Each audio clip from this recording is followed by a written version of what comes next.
Hey everybody, Kevin Eng here, the operations manager here at Cyclecraft, and also apparently the resident bike snob. That's news to me, but all right.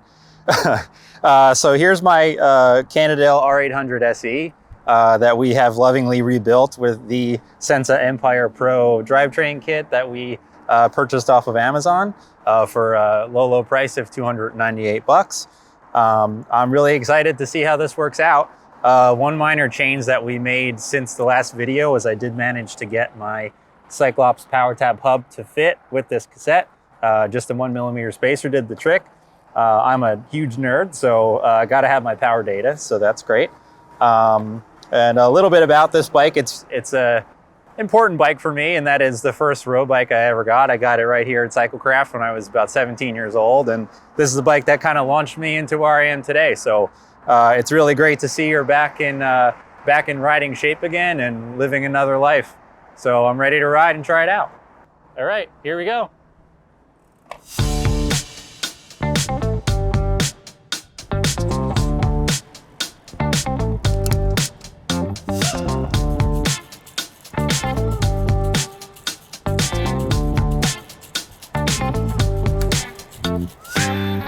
All right, so here we are, riding along on the Sensah Empire Pro. Initial impressions, reasonably smooth. It shifts quickly. It does feel very similar to SRAM 10-speed double tap,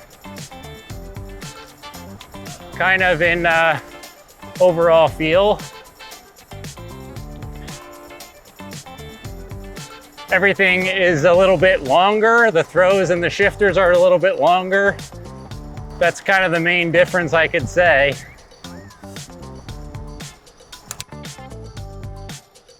I can stand and put some load into it.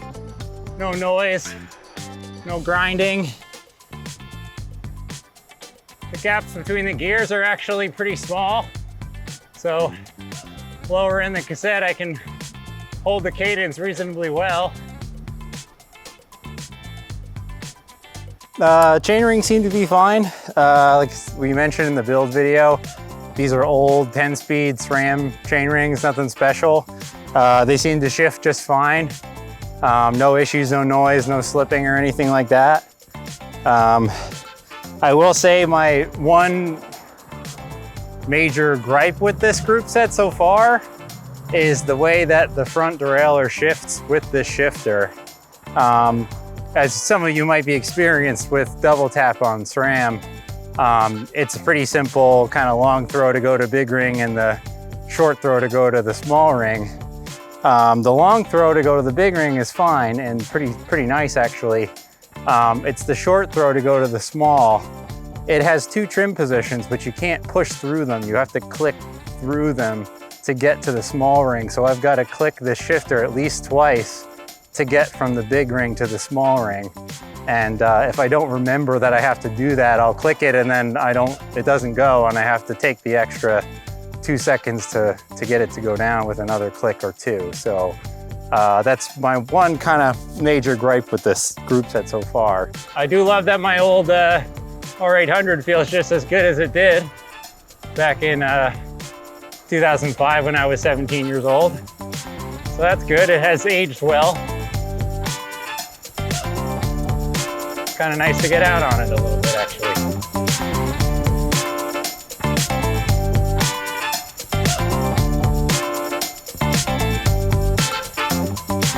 No noise, no chatter. Pretty solid.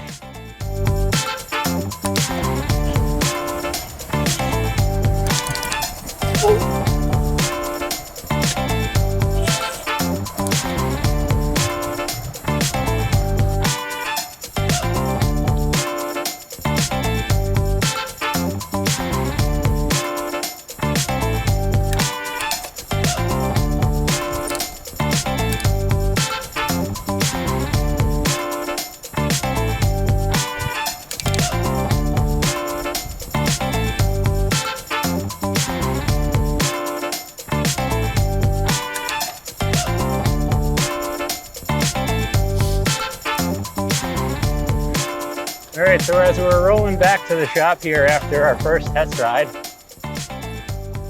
I'm pretty impressed overall with the Sensah Empire Pro group set.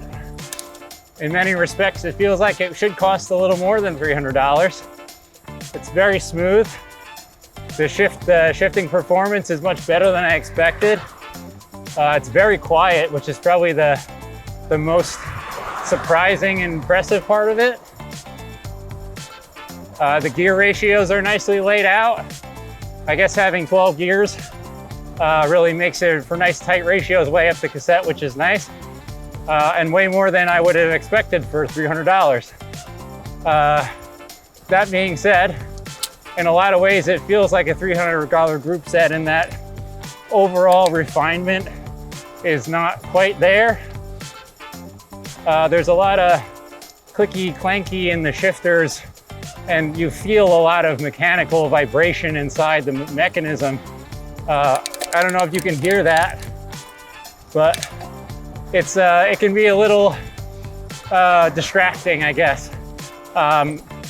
Something like a SRAM or Shimano is very quiet and smooth when you use it. This is definitely not that, but it works, which is again, that's more than I expected, quite honestly. There's not a whole lot of feel despite all the noise, which is another con. I guess it's a little snobby of me to say, but if for all the noise, I would like a little bit more tactile feel. But I suppose that can be a minor quibble. All the front derailleur action is probably my biggest gripe. I suppose that's something you can get used to, but having to click the shifter lever 2 to 3 times just to go from the big ring to the small ring is a little annoying. Especially I could see under stress on a rolling section of road where you're going from a downhill straight into an uphill. You might forget, and then you might be stuck in your big ring for a second longer than you'd like to be because you didn't click it enough times. You know, something like a SRAM double tap, you can push through that and get there pretty quick. So that's probably my biggest criticism, honestly. But understanding the price point, quite honestly, you can't really beat this. If you've got a budget and you need something that works for a low price, I can't say this would be a bad choice.